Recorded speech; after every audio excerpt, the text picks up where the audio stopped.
Praise the Lord! Amen! Nag-enjoy po ba tayo? Amen! Amen! Amen! Kung nandun tayo sa mga konsyerto, kung saan tayo nag-cheers, minsan nalalakas ng boses natin, di ba? Siyempre nasubukan nanood ng mga basketball, mga games na paborito nila. Pag nandun sila, lalakas ng mga sigawan nila, di ba? Kaya kailangan din dapat, pag ang kinitier natin si Lord, dapat malakas din sana yung mga boses natin. Kada nagkamaos-maos tao, okay lang pag ginamit natin kay Lord yan. Amen. Pero yung ibang tao minsan, pag nandun sila kay Lord, tahimik yung boses, parang walang lumalabas, Pero pag nandun sa basketball, saka nagigipag-away dun sa referee, sa mga kwan, di ba, lalakas ng hiyaw. Anyway, we thank God because the God we are serving for is very, very faithful. Amen. Amen. And ako nga, akala ko, cancel off ako ngayon mga kapatid. Sabi ko, nakipag-away ako sa amo ko kagabi. Hindi naman nakipag-away. Kasi nakakaraw pa, nag-confirm na kasi yung nakabook sa amin na 20 na security at saka yung si Shika Fatima, kakain na naman sila. Sabi ko, mas marami na naman yung security na pakakainin. Kasi yung security, mas mahirap pakainin kaysa yung Shika Yung security, mas mapan pa sila. Ano ba yun? Mas maarte pa kaysa yung mga kwan. Kaya ako, pag yung security pinapakain ko, pag ako nagpapakain, talagang tapon lang ng tapon. Kasi maarte mga yun But anyway, alam nyo, sabi ko nga doon sa post ko na our work here is God's instrument to bless us. Amen. Kaya love your work. Minsan, complain tayo ng complain sa mga amo natin, di ba? Sulit ang amo ko. Pero at the end of the month, you will receive the blessings. Di ba? Amen. Hindi natin minsan nalalaman na kahit gaano kapangit yung amo mo, dinala ka dito ni Lord, it means that is God's instrument to bless you. Amen. Pangit man yung galing ng amo mo, magbabago yan kapag nakita niya yung nagliliwanag na nagmumula sa Panginoon na karakter mo. Tama po ba? Amen. Ako, marami na akong nakasalamuhang tao. Ang tao, mga kapatid, kung pakitaan mo ng pangit, pakikitaan ka rin ng pangit. Bayaan mo lang, pakitaan mo lang ng maganda mga kapatid. No? Kaya sabi ko sa amo ko kagabi, bakit ka mag-video sa Saturday? Sabi niya, kasi Sunday, marami tayong prepare. Kasi Sunday sila nakabook sa amin. Maglalang sila, they are 50, 20 bodyguards, and 30 VIPs. Together with the sheikh. Sabi ko sa sarili ko, anong rason mo? Sabi niya sa akin. Sabi ko, may water baptism kami. Sabi ko sa kanya, nako, baka makancel ko yung deal mo kasi you will prepare everything. Sabi niya kasi sa akin. Sabi ko, don't worry. Sabi ko sa kanya, Friday pa lang, i-prepare ko na. Kaya kahapon, hindi na ako nagparamdam sa mga text. Talagang busy ako sa trabaho. Then sabi niya sa akin, pumunta lang alas 8. Are you finished? Sabi niya sa akin. Hindi kaya. Sabi ko sa kanya. Then sabi ko niya sa akin, okay, take your off. Sabi niya sa akin, but if I need you, sabi niya, don't off your cellphone, I will call you. Sabi niya, kahit mga 6 o'clock, 7 o'clock, or 8 o'clock ng gabi, tatawagan kita if I need you, sabi niya. Sabi ko, thank you Lord. Sabi ng mga kasama ko sa trabaho, off mo yung cellphone mo. Sabi ko, hindi, kasi naman. No? But anyway, alam niyo mga kapatid, itong bago kong amo kasi, kung ano man yung sasabihin ko sa kanya, naniniwala naman siya sa akin. Pag sinabi kong ganito ang gawin, ganito ang ganyan, naniniwala siya sa akin kaya nagpapasalamat ako sa Panginoon. Even though minsan nagre-reklamo ako dahil yung sweldo, naman natin, kailangan din natin lumaki yung sweldo, no? Sabi ko, Lord, minsan nagko-complain din talaga ako na gusto ko nang maganap. May mga offer naman na mas malaki, kaya lang baka hindi ako makapag-deal ng Saturday. Kasi itong company na to, kahit hindi ganong malaki ang sweldo, kasi yun naman ang pinag-pray ko dati kay Lord. Kahit hindi ganong malaki ang sweldo, Lord, basta makakapag-deal pa ako yung araw para sa Panginoon. Tapos ngayon, minsan nagre-reklamo na ako, ang late na ako, nagtsatsaga pa rin ako. Minsan naalala ko yung prayer ko dati na, Lord, bigyan mo lang ako ng trabaho, makakapag-deal pa ako ng Saturday, masaya na ako. Pero minsan, kapag nagre-reklamo ako sa sarili ko, naalala ko yung prinagis ko kay Lord. Kasi normal naman sa tao yung di ba? Yung bang lumalaki na yung pamilya mo. Kailangan mo rin pa. But anyway, alam niyo mga kapatid, ang pinagpapasalamatan ko kay Lord, napakabait talaga ni Lord. Hindi po siya nagkukulang. Minsan ako na ngayon may pagkukulang dahil sa maraming trabaho, hindi nakasikaso yung ministry minsan. But anyway, I will end this topic. Pangatlong Saturday na natin pinag-aaralan yung water baptism kasi yung mga magpa-water baptism, sana naiintindihan niyo about the topic water baptism. Nung last Saturday, napag-usapan natin yung symbol, yung significance ng water baptism. And last Saturday, we studied about also the facts about water baptism in the Bible. So, ang pag-aaralan naman po natin ngayon sa Sabadong ito mga kapatid, questions to answer about water baptism. Pag-aralan natin, previous to Saturdays mga kapatid, na minsan may mga taong maraming tanong kung bakit ayaw nilang magpa-water baptize.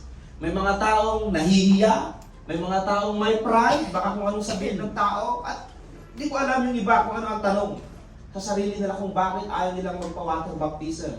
Although nasabi ko po mga kapatid last Saturday that water baptism is not a fake your salvation because ang water baptism, di naman sinabi niya, if you will not water baptize, you will not be saved. Di ba? Ang sabi naman ng ingredients ng salvation, kapag may pananampalataya ka sa Ephesians chapter 2 verse 9, we are saved by the grace of the Lord through your faith. Amen? Through the mercy of the Lord, not through the water baptism. Amen? At naturo ko rin po mga kapatid that water baptism is not a rule of the church. Hindi po namin batas yan. Hindi po batas ng church. At kung batas yan ng church, hindi pwede mga kapatid. Water baptism is a command of the Lord. Di ba? Naturo ko po yung mga kapatid. It is not just, kung hindi ka magpa-water baptize, hindi ka lang membro ng church. No, that is not the rule of the church. Water baptism is a command of the Lord. Di ba? Siya yung nag-command, hindi ako. Minsan may mga nagpa-water baptism, hindi nila naiintindihan dahil yung kaibigan mo, water baptize ka na kasi nagpa-water baptize na ako. Huwag kang sasama kung hindi mo naiintindihan. Hello? Huwag kang magpa-water baptism kung hindi mo alam yung ginagawa mo at the end of the day, ikaw din yung, ba't kaya ako nagpa-water baptism? Ano bang purpose? Di ba? Yung napag-aralan natin mga kapatid to previous Saturday. Kailangan alamin mo kung bakit ka magpa-water baptize dahil ako yung isang example na nagpa-water baptism na outing ng church namin. Nung bago pa akong young people sa church, nagpa-water baptism sila kasi May 1 yun outing ng church. So, sabi niya, magpa-water baptize ka din yung Brother Marlon. Tumakbo na rin ako. Nilog-log na rin ako. Sabi ko, hindi ko naintindihan kung anong water baptism. Kaya before I go in the Bible school, in-approach ko yung pastor namin na ituro niya sa akin at magpa-water baptize ako bago ako pumunta sa Bible school. Sabi ko sa inyo mga kapatid, last Saturday, previous Saturday, that si Jesus Christ, before He start His public ministry, nagpa-baptize siya kay John the Baptist. So ibig sabihin, before niya ipakita yung kanyang trabaho, naging successful pa yung ministry ni Jesus Christ after His water baptism. Hindi ko sinasabi kapag hindi siya nagpa-water baptism is hindi po siya magiging successful yung ministry niya. Ang sabi niya, ginawa niya yun kahit sabi nga ni John the Baptist, bakit kita i-water baptize? Wala kang kasalanan, you are perfect. Di ba? John the Baptist prevent him to baptize. Ang sabi niya, to fulfill all the righteousness. Amen. Kailangan niya rin ipakita kasi nagkatawang tao siya. Hindi ka pwedeng magturo na sabi mo, wag, di ba yung sinabi ko sa inyo, huwag kang manigarilyo, pero ikaw ay naninigarilyo. Tama? You need to talk. If you will talk, you must be backed up by your walk. Di ba? Eh minsan kapag nag-encourage ka, nagka-counseling ka, hindi mo ginagawa, hindi ang counselor. A counselor must be walk kung ano yung itinuturo niya sa tao. Kaya si Jesus Christ, nagkatawang tao, bago po niya sinabi sa Matthew chapter 20 na go and make disciple and baptizing them, nagbautis muna po siya. Amen. Ibig sabihin, ginawa niya na bago niya tinuro. Amen. Bago niya in-approach yung kanyang mga disciple. So ibig sabihin mga kapatid, baptism, pastor, ito, nandito na yung mga tanong, bago kayo magtanong.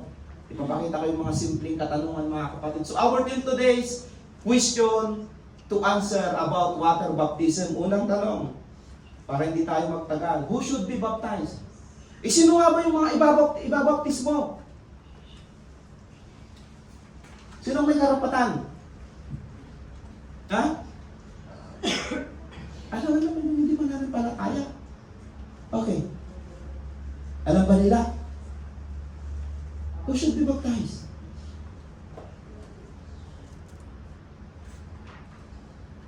Ulitin ko po mga kapatid, previous Saturday, sinabi ko po na yung mga ibang tao, napipilitan lang mag-protest dahil sinabi daw ng pastor.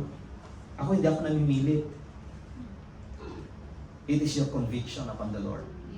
It is your prayer upon the Lord. Pero hindi ko rin sasabihin sa'yo na kapag hindi ka nag-water baptism, hindi ka masisave. Take note. Yung katabi ni Jesus Christ, yung magnanakaw. Yes. Di ba? Ang sabi niya? Nung sabi niya, Lord, remember me when you are in your paradise. Ang sabi ni Jesus Christ, magbautismo ka muna para makarating ka sa paradise. Hindi, di ba? Ang sabi niya, right now, you are with me in the paradise.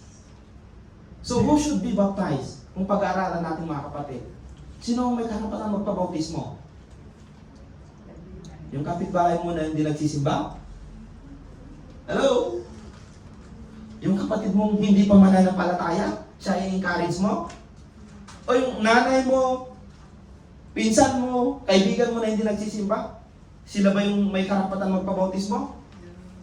Ang sabi ng Bible, every people has made the decision to believe in Christ. Ulitin po natin, the answer is every people has made the decision to believe ano ba? In Christ.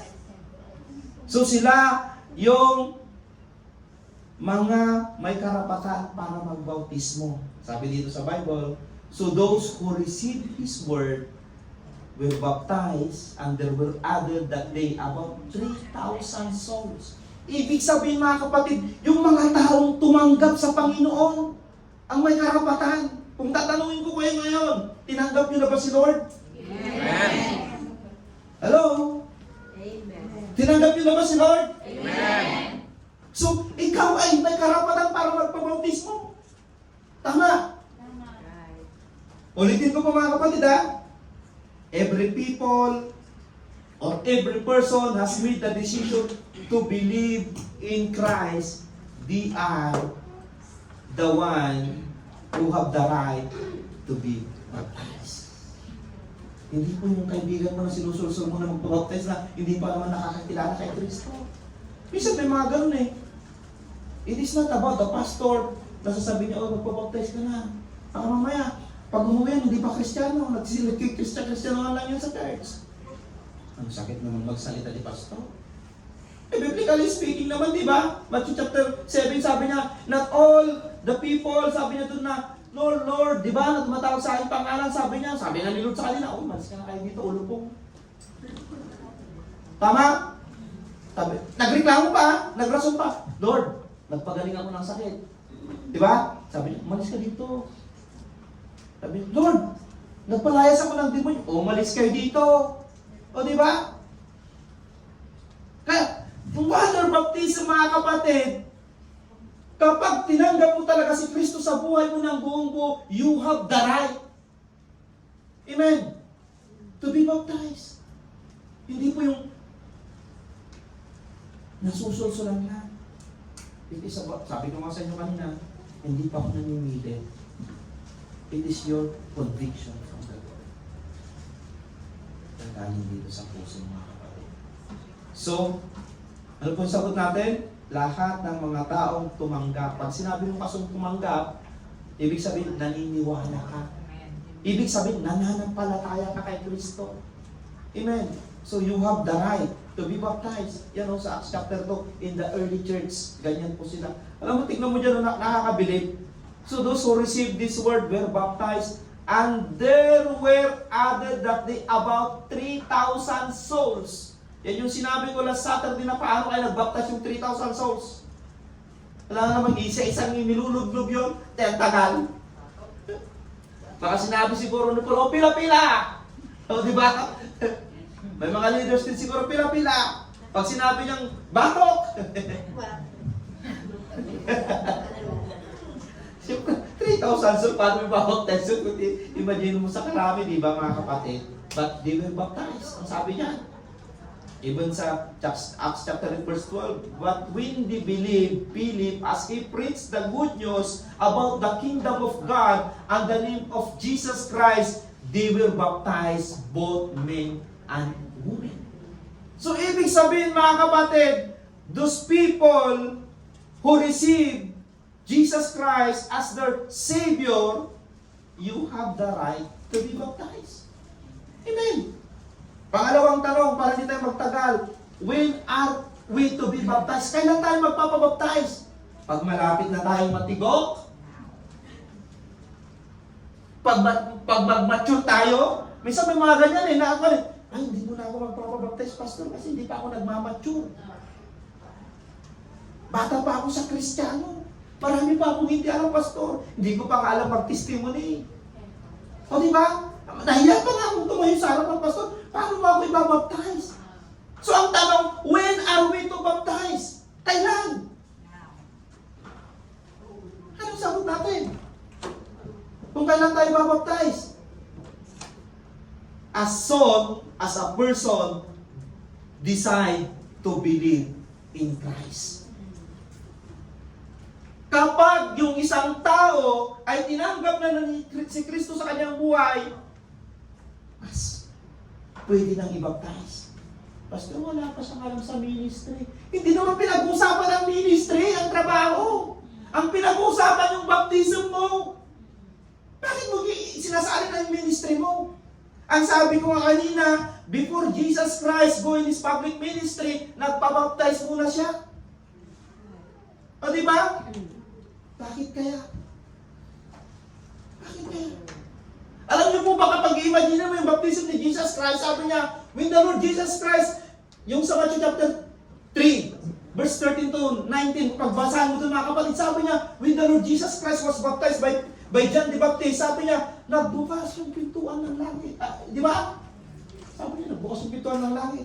Then sabi niya, the Spirit is descending like a dove at dumapo kay Jesus Christ. At biglang nagsalita ang Diyos ang katang, sabi niya, this is my Son, whom I please. Ibig sabihin, kapag nagpa-water baptism ka, bubuksan din ng Panginoon ang duruga, yung pintuan ng langit. Dadaan mo rin sa iyo yung banal na Espiritu. At kapag dumapo sa iyo yung banal na Espiritu, whatever will your ministry, you're strong. Because if the Spirit of the Lord is with you, maghahari sa buhay mo. Ano sinabi ko dati? Marami ka mang problemang pagdadaanan. Di ba sa Old Testament yung sinabi ko dati? Di ba? Ang sabi niya doon, mabugbog ka man ng klaseng anong problema, sabi niya, you will not knock down. Di ba? Kasi yung banal na Espiritu yung maghari sa buhay mo. So, as soon as a person decide to believe in Christ, pwede ka nang mag-baptize. Amen. Kapag naniniwala at nananampalataya ka ng mga kapatid. Amen. Alam niyo ba that the believers in the New Testament, in the early Christian era, mga kapatid, lahat po sila after they received the message from the Lord, as soon as they received, that time they were baptized. Hindi nila sinabi, Paul, January 21 ako magpapabaptize, Wala silang sinabing gano'n. As soon they receive, tignan natin mga kapatid dito rin tayo, sa text na ito, anong sabi nga? Those who accepted His message were baptized. And di sinabi dyan na, after 3 months, after 4 months, sabi niya, and about 3,000 were added to their number that day. Amen. Dito, tingnan nyo dito yung istorya ng isang eunuch. Nung tinanggap niya, nabasa niya, at nagsasabi si Philip about the Word of God, tinanggap niya, tingnan nyo dito. Then Philip began with that very passage of Scripture and told him the good news about Jesus. As they traveled along the road, they came to some water, and the eunuch said, look, here is water. What can stand in the way of my being baptized? And give order to stop the chariot. To put Philip and the eunuch went down in the water, and Philip baptized Him. Dito si Philip, mga kapatid, nagbabasa lang siya ng salita ng Panginoon. At ang binabasa niya yung sa Isaiah. Din yung eunuch, ano ba sa Tagalog yung eunuch? Hindi ko kabisado kasi yung Tagalog ng eunuch eh. Parang yung mga, hindi ito mga nag-aasawa eh. Hindi ito mga nag-aasawa. Din naririnig niya yung binabasa ni Philip about the Word of God. Din itong taong ito tumanggap. Then, habang nakasakay sila sa chariot, nakakita ng tubig. Sabi niya, oh, hindi ba ako pwedeng pag-baptize na? Bigyan ng pusmanagad ni Philip, mga kapatid. So, mga kapatid, when are we to baptize? As soon as a person decide to believe in Christ. Kasi, paano mo masasabing believe ka na kung hindi ka naman naniniwala? O, sige. Kaya nga tinanong ko kayo kanina, sino pong nananampalataya kay Lord, naniniwala kay Lord? Amen! O, diba? So, naintindihan po ba natin, mga kapatid? Number 3. Ano yung unang tanong kanina? Who should be baptized? Who should be baptized? Sino magpapabaptize? Yung kapitbahay mo na hindi pa nagsisimba? Amen. When? Kailan? So, Mamaya na. Galing ng sagot ha. Tama naman, di ba? So paano? How we to baptize? Paano? Kuha kami ng timbat, sabuyan namin kayo? immersion. Yes. Amen. Immerse in the water. As per the example of Jesus Christ by being immersed in water. Pag sinabi mong immerse, you will dip into the water. Ilulubog ka talaga kasi ang Greek word ng baptism is baptizo, which in the English translated immerse. Kaya ang ibig sabihin ng immerse, hindi ka lang ipapatong sa tubig. Pag sinabong immerse, imimix ka talaga sa tubig, talagang walang makikita sa'yo. Talagang pati bunganga mo, mababaptismuhan. Kasi baka nakalabas yung bunganga mo, magkikismis ka pa rin. Pangit yun. So, di ba? Pati wallet mo, babaptismuhan. Huwag mong tatanggalin. Dahil pag mawawala yung pira ko gasto. Baka hindi ka mag-text kapag hindi na baptismuhan yung wallet mo. So, di ba? Lahat ilulubog sa'yo. Kasi naalala ko tuloy yung pare, di ba? Yung pare na binuli-buli, binugbog yung pare. Sabi ng mga tambay, kahit saan pa sampalin mo yung pare, hindi yan lalaban. Pare yan eh. O, di ba? Yan pa nila. O, tignan mo, sabi niya, God bless you, brother, sabi ng pare. Tignan mo, sabi mo, hindi lalaban yung pare yan. Sinampal niyo rin ng isa kung ari. Sinampal din ng isa, ang tapat. Oh, brother, mali yung ginagawa niyo. God bless. Sabi niya, tignan mo bro, pare yan eh. Yung isa naman nakasama, tatlo sila. Sinuntok. Halos hindi makahinga yung pare. Naglalakad na yung pare. Ito sa simbahan, may nakita sa 2x2. Pinuha niya yung 2x2. Pinagpapalo-palo niya ngayon sa isang kamay niya. Sabi niya, kung ano yung tinanin niyo, aaningin niyo. Yan ang sinabi ng Bible. Tapos sabi niya, alam niyo ba, na itong isang kamay ko, hindi pa ako na Kristiyano. Kapag humahawak ako ng Bible, itong isang kamay lang. Sana paglubog mo, lahat mga Kristiyano. Amen. Ang una dapat ilulubog natin, bunganga eh, no? Kasi ang problema minsan eh. Dapat magbaptismo, ha? Bunganga, mata. Dahil dito tayo, minsan dito yung mga common na dito tayo nagkakamali, di ba? Alam naman po natin that the water baptism, it signifies cleansing. Di ba? Nasabi ko na noong last Saturday na ang tubig, ang nagsisimbolize siya ng panglinis. Di ba? So it signifies cleansing.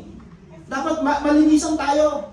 At napag-aralan natin last previous Saturdays na magiging bagong tao ka na. Paglabas mo sa pag-ahon mo sa tubig. Because water baptism, mga kapatid, it connotes the death, resurrection of the Lord Jesus Christ. Amen. Amen. Na paglubog mo sa tubig, Namatay na lahat ng kasalanan mo, andun na lahat ng klase ng kasalanan mo, nalibing na lahat ng ginagawa mong hindi maganda, at pag-awag mo sa tubig, isa ka ng bagong nilalang. Amen. Na pinatawad ng Diyos, binago ng Diyos, nilinis ng Diyos, dapat umakto kang malinis at kaaya-aya sa harapan ng Panginoon. Woo! Amen! Ang ganda, mali ba yun? Makapaganda yung buhay mo, mapapataas ang dignidad mo bilang isang tao, at irirespeto ka ng ibang tao. Tama? Dahil kapag naging Kristiyano ka, at mini-mini, o diba? Sure ka, sabi sa Arabic. Diba? Dahil sasabihin lang nila, ay, ayan ang yaya sa simbahan nila, bro. Pero, pag nandito naman sa plan natin, Diyos ko, pag nagsalita naman yan, rabies, poison, paano naging Kristiyano yan? O diba? Kaya kahit anong gawin mo para mag-evangelize, yung kumandun sa Matthew chapter 20, walang apekto yun, mga kapatid. Alam mo sa akin, gustong-gusto ko pa nun yung mga chismusa na maging evangelism. Pag ako nagtalaga yung mga magiging evangelist, yung magpapakalap, gusto ko yung mga chismusa. Ayaw ko yung tahimik, baka hindi makapagsalita ng salita ng Panginoon. Kasi yung mga chismusa, bitirano na yan. Kaya gusto kong makristyano yung mga chismusa. Bakit? Tanungin niyo ako kung bakit. Magaling yan magbinta, di ba? Pag chismusa, ay sister, di ba? Ang galing nilang kwan, kayang-kaya nilang i-attract kung paano yayain yung isang tao sa church. Pero yung hindi chismusa dahil mayayain. Kaya tao ko lang to. Hindi yan magsasalita na, siya kasi church namin na, kasi ganito, ganyan. Hindi niya masasabi, pero yung chismusa, sister, papunta sa church namin, lahat ng palamuti ng salita, i-attract niya para madalaman niya sa church. Kasi sanay na eh. Kaya sa akin, gusto kong makristyano yung mga chismusa. May chismusa ba dito?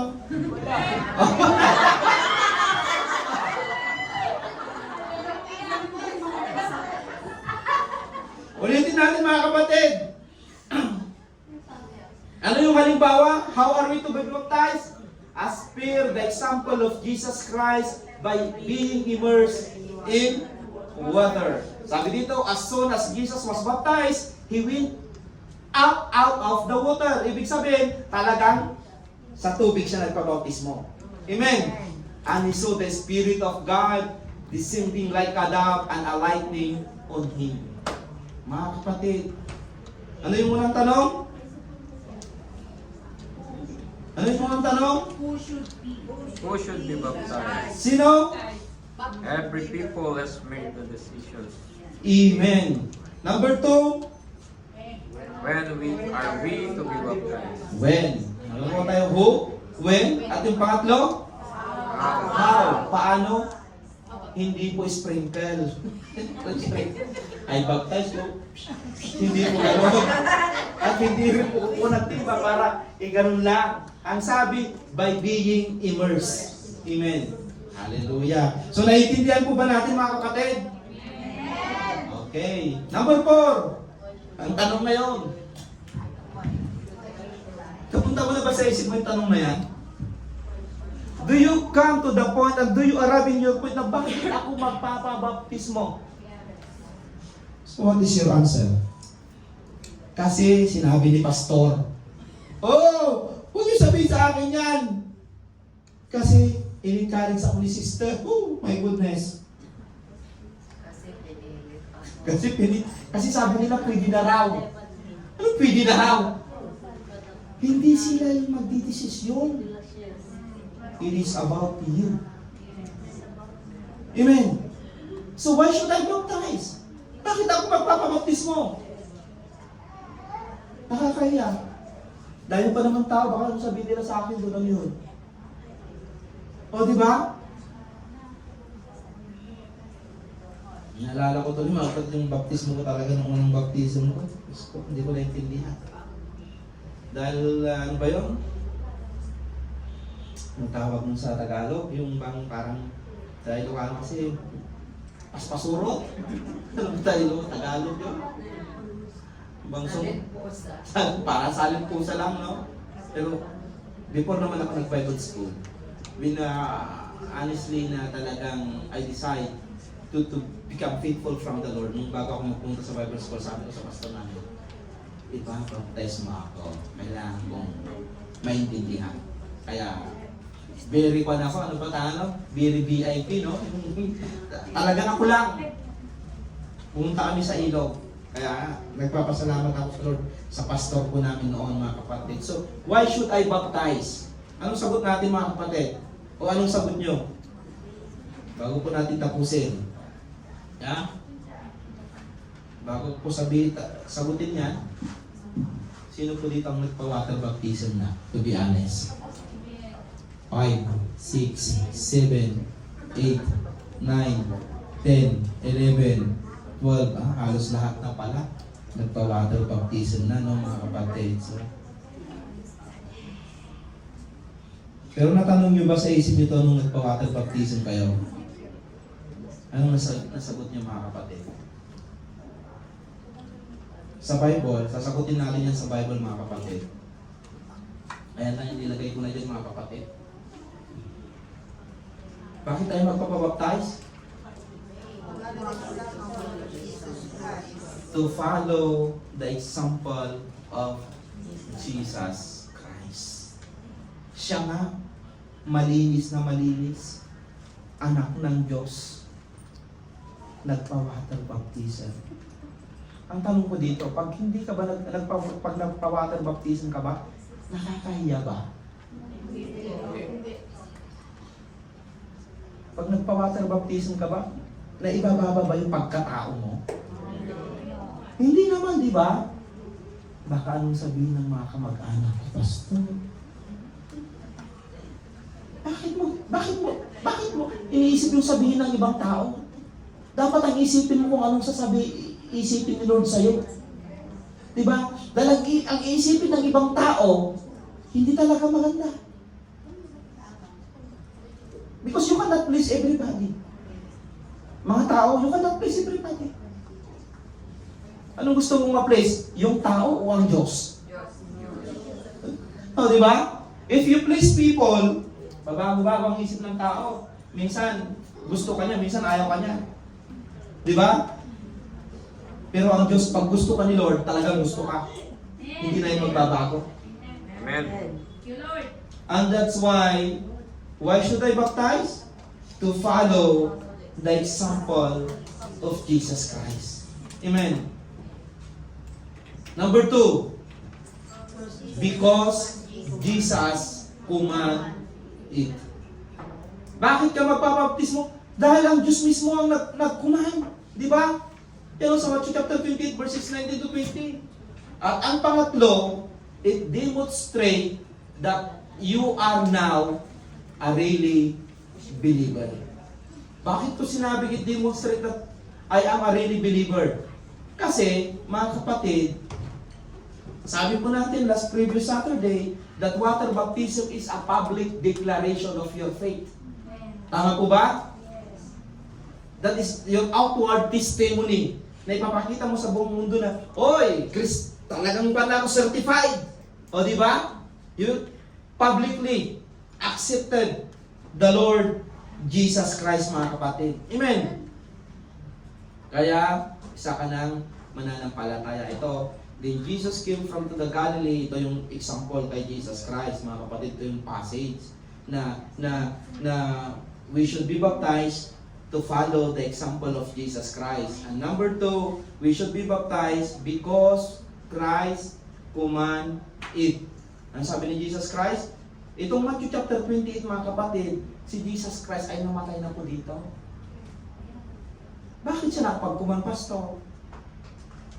When Jesus Christ was resurrected, nakasalubong niya ang kanyang mga disciples. Kasi di ba nung una, natakot pa sila. Nung unang nag-appear siya doon sa yung unang nag-appear niya, yung magkakapatid, di ba?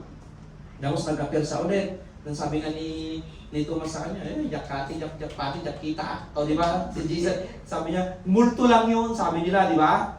Sabi nga ni Thomas, sabi niya, kung hindi ko makita yung kamay niya na may butas dito at ipasok ko yung kamay niya, maniniwala akong nabuhay siya ulit, sabi niya. Nung nagpakita sa harapan niya, ay sa gilid niya, di ba? Sabi niya, multo! Sabi niya, nung pagkasabi niya, nagpakita kagad di ba? Dito natin makikita mga kapatid, sa Matthew chapter 20, mga kapatid, nag-resurrection na po siya mga kapatid. And he met his disciple at the road in the way, at ang sabi niya sa kanila, before he will be ascending to heaven, ang sabi niya, therefore, go and make disciples. Ito na yung sagot kanina mga kapatid, hindi mo pwedeng i-baptize yung hindi pa disciples. Hello? Kaya ako mga kapatid, I will not baptize yung mga hindi pa talagang nakakakilala kay Lord. Tignan nyo yung sequence of, therefore, go and make disciple. Hindi niya sinabi, therefore, go and baptize, then disciple. Hindi, di ba? Ano yung una? Make disciples first, mga kapatid. Kailangan tumanggap muna yung ibabaptize mo. Dahil kapag hindi pa sa tumanggap, don't baptize them. Mga kapatid. Kasi nung nag-baptize kay sister na ganito, hindi mo nagkikismis na naman. Si Pastor Marlon nag-baptize na. Hindi ako patuloy ang nakakaya. Yung binaptis mo ako, andun pa rin. Hindi niya pala naintindihan yung about water baptism. Baka may umatras.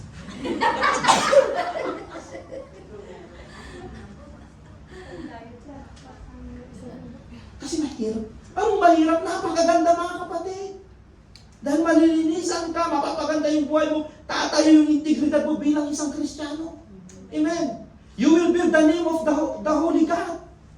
Di ba? Bakit ano bang ibabaptize sa'yo? Sa pangalan ni Pastor Reginalyn, Pastor Marlon, Brother Robin, hindi naman yung ibabaptize sa'yo eh.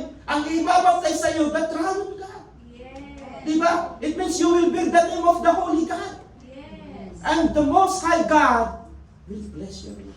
Amen. Amen. Kaya sabi niya, therefore, go and make disciples. Disciple muna. Patanggapin niyo muna. Huwag niyo ibabaptize pag pasurot-surot lang. Yung hindi pa nakakilala kay Lord. At ang sabi niya, after you make disciples, sabi niya, into all the nation, baptizing them in the name of the Father, and of the Son, and of the Holy Spirit. What's a privilege? Napakaganda privilege mga kapatid. Amen. Ang Diyos ang mag-aari sa iyong buhay. Ano mang pagsubok mo, ano mang laban mo sa buhay, you will be, hindi ka mananap out. Tatlo ang Diyos mismo ang kasama mo mga kapatid. Bakit? Why Jesus was baptized? In order to save ba si Jesus Christ? Kung bakit siya nagpabaptize? Sige. Jesus Christ, mga kapatid, sa unang natin at Jesus Christ is perfect, no? Ito yung command na dapat gawin ng church. Tama? Tingnan dito mga kapatid ha? There are two things that the church commanded to do. Anong dalawang bagay na dapat gawin ng church yan na kinuman ni Jesus Christ? We have the right to go and make disciples. Kaya sabi ko kanina, sana yung mga chismosa magpabatal baptism din. Gusto ko yung chismosa yung mga Kristiyano eh. Kasi itong making disciples, mabilis, magaling mga to. Magaling magturo mga to mga kapatid. Kaya kapag may mga kaibigan kayong ganyan, dali nyo sa akin. Pati mga scammer, baka magaling sila sa akuan. O, di ba? Amen. Follow the example. Dito mga kapatid, there are two things that the church commanded to do. Una mga kapatid, make disciples and baptism. Itong make disciples mga kapatid, help people come to know Christ. Amen. That is the work of that is the meaning of disciples. Sila yung magdadala, yung mga taong hindi pa nakakakilala kay Lord. At ang pangatlo, sabi niya, baptizing them, help them to grow. Amen. Whew. Naintindihan po ba natin mga kapatid? Amen. Bago natin lagyan ng conclusion, tignan niyo yung nilagay ko mga kapatid. Baptism does not make you a Christian. It just shows that you are a Christian. Kasi ang baptism Christian lang eh. Hindi ka naman ibabaptize na hindi ka pa Kristiyano, di ba? Hindi ka pa na-disciple, hindi ka pa tumanggap kay Kristo. Kaya baptism does not make you a Christian. It just shows that you are a Christian. Kaya nga sabi ko noon, last previous Saturdays, that baptism is a public declaration of your faith. Amen. Kaya nga pag binautismuhan ka, oh, sister ganito, because of the confession of your faith, binigyan ako ng authority ng Panginoon to baptize you in the name of the Father because of the confession of your faith. Di ba? It means water baptism is a public declaration of our faith through our obedience to the Lord Jesus Christ. Kasi siya po yung nag-command. Amen. Oh, last. Paranin, baka mabubusan tayo ng oras. Is baptism necessary for salvation? Kasi baka dito tayo magkakagulo eh. Pag hindi ba ako nagpa-water baptize, pastor, baka hindi na ako masave. Kaya kailangan, kaya kapilitan. Huwag ganun mga kapatid. Iba yung ingredients ng salvation. Ano ba yung ingredients ng salvation? Ha? Water baptism does not save you. Kahit naman nagpa-water baptism ka, kung pagawa ka ng mali, masisig ka ba? Tama? Hindi ibig sabihin na nagpa-water baptism ka, that is your license to be saved. No. Kahit 10 beses ka magpa-water baptism, kung walang repentance sa buhay mo, na talagang umingi ka ng tawad kay Lord at binago mo yung buhay mo, inaayos mo, you will not be saved. And that's why water baptism does not save you. Kasi kung ang water baptism lang ay nakakasave, mga kapatid, hindi lahat na ng tao mga nagpa-water baptism na. Diba? Kasi ang water baptism, mga kapatid, sinabi ko po yung definition niya last Saturday, mga kapatid, that it is just our public declaration of our faith through our obedience from the Lord. Diba? But it is not said that it is not na sinabi natin na kapag hindi ka pa water baptism is hindi ka na masisave. E paano naman yung mga hindi nagpa-water baptism but they are righteous in the sight of the Lord? Pastor, hindi kulang sila ng obedience. Yes, the lack of obedience. Baka hindi sila masisave. Bakit? Dito makikita nyo dito mga kapatid, mapapag-aralan natin dito mga kapatid. In John 3:16, ang sabi niya, for God so loved the world, imagine niyo to that He gave His one and only Son, that whoever believes in Him, hindi niya sinabi, that whoever mag-take ng water baptism, sabi niya, shall not perish but have eternal life. Anong sabi niya? Believe. It is about our faith. If in regard for salvation. Tingnan niyo dito sa Ephesians chapter 2 verse 8 and 9. God saved you by His grace. Not by water baptism. Hindi niya nilagay dito, di ba? Hindi niya sinabi. Tingnan niyo God saved you by His grace when you believe. Andun pa rin yung believe. And you can take credit for this. It is a gift from God. Yes. And salvation is not a reward for the good things we have done.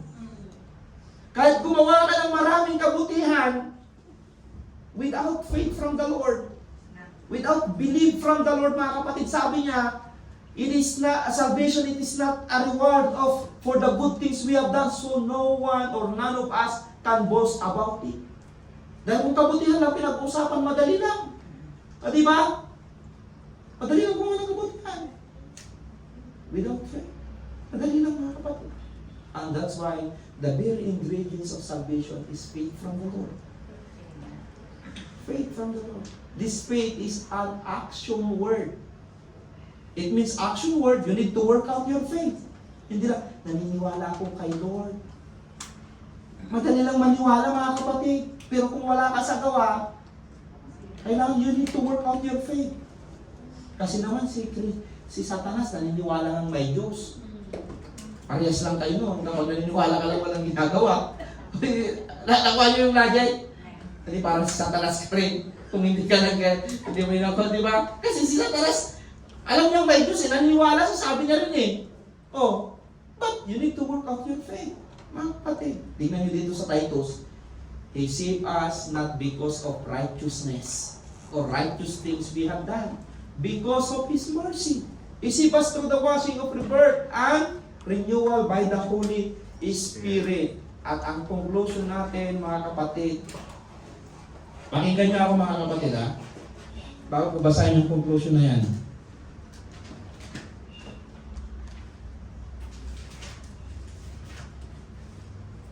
Sino may wedding ring dito? Yon. May nakita rin ako wedding ring ko, wala eh. Eh, nandito. Kasi bawal sa trabaho kasi mga kapatid, ayaw ko yung araw-araw tinatanggal ko. Bawal kasi kami magsuot ng wedding ring, mga ala-alas mga kapatid. Kaya yung wedding ring ko, nilalagay ko na lang dito sa kwintas ko. Dahil kapag araw-araw tanggalin ko, suot ko, nakaraan na lumipad. Dahil hindi ko alam kung saan nailagay. Wedding ring. Alam po natin that water baptism is a symbol. Di ba? Yung pinag-aralan po natin. It's meant to show the word that you love, trust, and have put your hope in Christ. Pag nagpapawater baptism ka, it is just like a wedding ring. Pakinggan niyo ako mga kapatid. Let's say, I'm not married. Let's say lang ha. Let's say I'm not married. But if I put a wedding ring on my finger, would that make me married? Ha? Alam natin na yung wedding ring is a symbol of married. Oh, let's say I'm not married, hindi po ako kasal. Let's say lang ha, kasi kasal naman na ako. Kapag nagsuot ba ako ng wedding ring, sasabihin nilang married na ako? Ha? Would that make me married? No, of course. Amen. Of course not. Similarly, I can be baptized in church or in a church, but doesn't make me a true believer in Christ. Hello? Pwede kang magpabaptize na hindi mananampalataya kung gusto mo. Hindi mo pa tinanggap. Di ba? Yun po yung logic nun, mga kapatid. Then, now imagine that I really was married. Imagine niyo naman ngayon that I was really married. My husband, my wife, and I really did go through the marriage ceremony, but I just didn't have a ring on my fingers. Would that mean I was not married? Kanina, sinabi ko mga kapatid, let's imagine hindi ako married, pero nagsuot ako ng singsing, married ba ako? Sinabi natin, of course not. Di ba?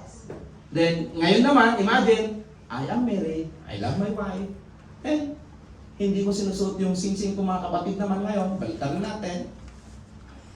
It means, I am not married. Ha? No. Amen. No way, of course, I am married. Kahit hindi ko sinusuot yung singsing ko mga kapatid, still I am married. Tama po ba? Similarly, I can be a believer in Christ, but not baptized, and my sins are still paid for and forgiven by God. Tama? Kahit hindi ka nagpa-water baptism, pag tinanggap mo si Kristo sa buhay mo mga kapatid, still the Lord forgive you. Tama? Kaya sinabi ko sa inyo kanina mga kapatid, ang isang tao hindi married, kahit magsuot ng singsing yan, hindi pa rin yan married. Ang tao naman na married na, kahit hindi niya isuot yung singsing niya, still, he is married. Tama? Nakuha niyo yung logic mga kapatid? But imagine,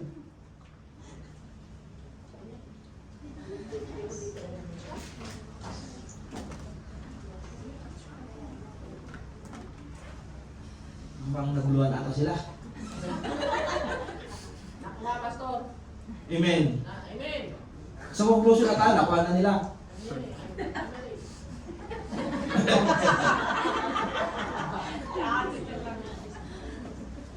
Conclusion po tayo. Water baptism is a public declaration of our promise not to continue walking in sin.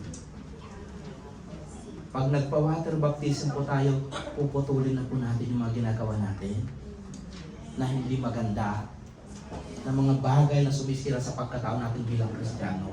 You will bury. Pag dilubog ka sa tubig, mga kapatid, ililibing mo na lahat.